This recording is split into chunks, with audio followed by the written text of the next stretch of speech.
Hey guys, welcome to the video.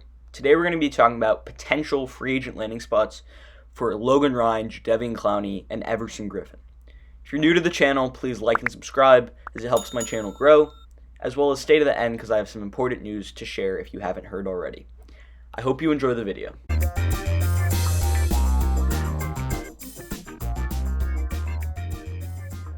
Starting with Jadeveon Clowney, I think a really good fit for him could be the Tennessee Titans.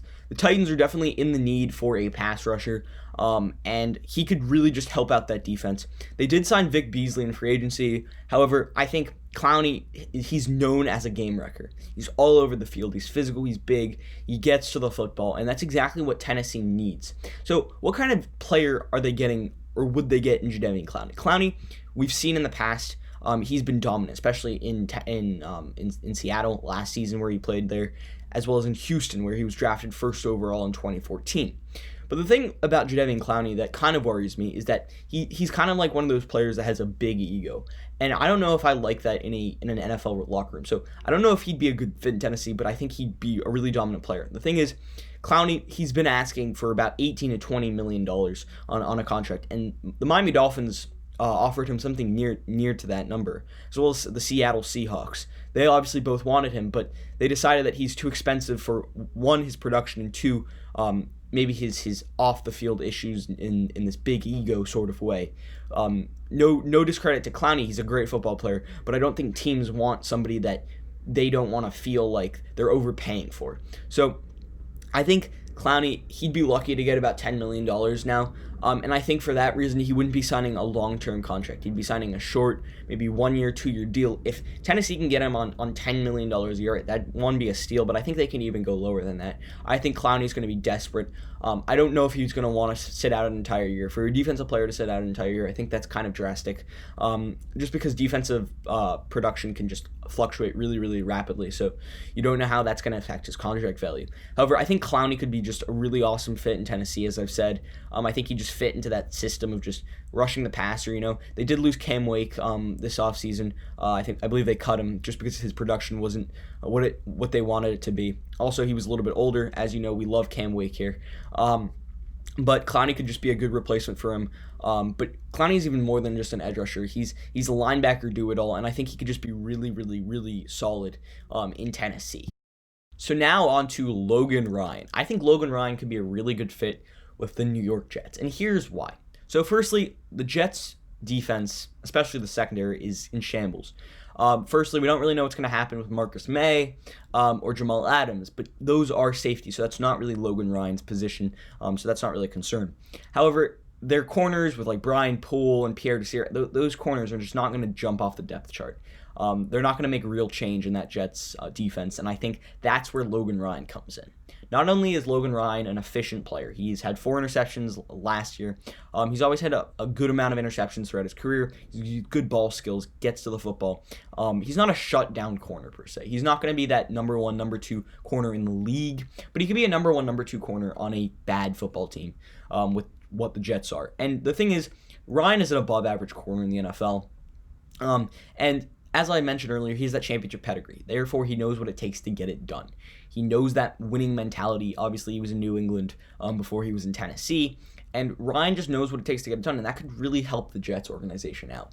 The Jets are a younger team, right? They need help mentally, physically, just learning how to work at football. They really need that, and I think Logan Ryan could be a really good leader and role model for the Jets secondary. He could bring that kind of mentality to the Jets that defense needs, and I think the Jets have already done that this offseason. On the offensive side of the football, just last week, they signed Joe Flacco to a contract to back up Sam Darnold. It's the same kind of move that I'm suggesting that Logan Ryan would bring to the team. Flacco obviously comes from a championship background. Played in Baltimore, won a Super Bowl there, and he knows what it takes to get it done. He's been in the league for over 10 years, and he knows how to work harder than anybody else. I think that's what's really going to help Sam Darnold grow. But I think Logan Ryan can be just the same sort of thing for the defense. Yet with Ryan, he can play now. The only problem with me, with Ryan is that he wants to $10 million a year, and I think that's a little bit high. I think he's more in that $7 to $8 million range, not that $10 million range. I think $10 million could be a little bit high for him just because of production, and I don't think he's that type of corner. He's not a lockdown corner, as I've mentioned before. Yet for $7 to $8 million, maybe even a little less, the market seems a little bit dry for him. Yet I think if he can sign with the Jets for maybe $6 to $8 million, that could not only be a steal for the Jets, but a really good fit for Logan Ryan. I think that could just help that Jets secondary out, help that mentality in New Jersey, New York area, and I think he'd be really good for the Jets. So Logan Ryan to the Jets is my prediction.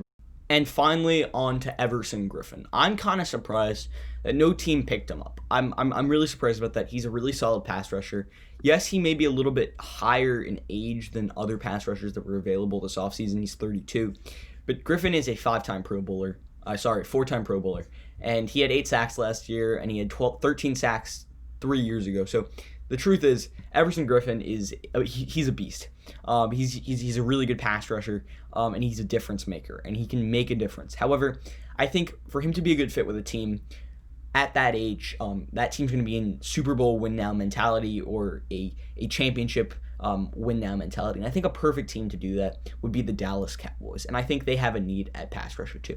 Obviously, they lost Robert Quinn in the offseason, and that's going to really hurt their defensive chances. Yes, they signed Aldon Smith on a small contract to get him back after playing football for a while, but after DeMarcus Lawrence, I don't really think there's that second true pass rusher on that team.